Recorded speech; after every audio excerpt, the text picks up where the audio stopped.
Hi, I'm Aaron Gregory on behalf of Expert Village, and we're going to talk about what happens when your car battery dies. To test the battery and the fuses, I'm going to use a multimeter. This is not a digital, this is an analog multimeter. You can tell by the needle and the dial, which means it's analog. Digital would have a digital readout. It comes with two wire leads, black and red. Red is positive, black is negative. This little meter can do a lot of different things, but you need to know how to use it. Now there's an ohms scale, which is OHM times 1000. And ohms are a scale of resistance or continuity. For testing fuses, we want to test for continuity, which means continuous electron flow through the fuse, like a loop. So if we turn it to the ohms scale and we touch these wire leads together, the needle goes to the top of the scale. That lets me know that there is continuity, or a continuous loop of electricity flowing through the leads.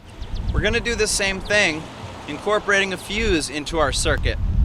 Now if the fuse is good, it will show continuity and the needle will go to the top of the scale.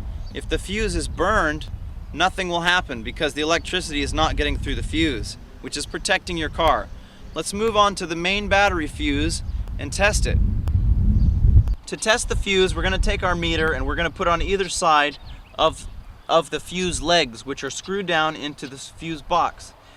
But if there's a battery connected to the car, there should be 12 hot volts at the fuse, which will burn our meter and give us a funny reading. So we need to disconnect the battery terminal one more time.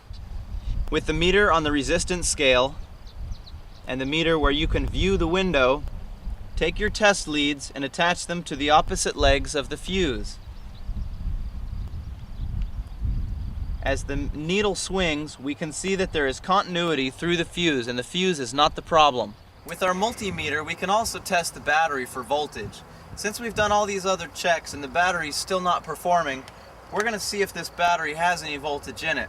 With the multimeter set on the 50 volt scale, which is a maximum of 50 volts, ranging everything from 0 to 50, 12 volts falls into that range, so I've got it set on the 50 volt scale.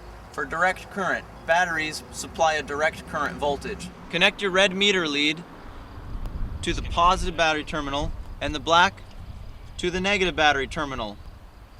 Looking for the needle to move, I see about 4 volts, which tells me this battery is very dead. Moving the selector down to a maximum 10 volts, I can get a more accurate reading of what's in the battery. It appears to have about 3 volts in it, which is not nearly enough to start our car. We're going to need a new battery.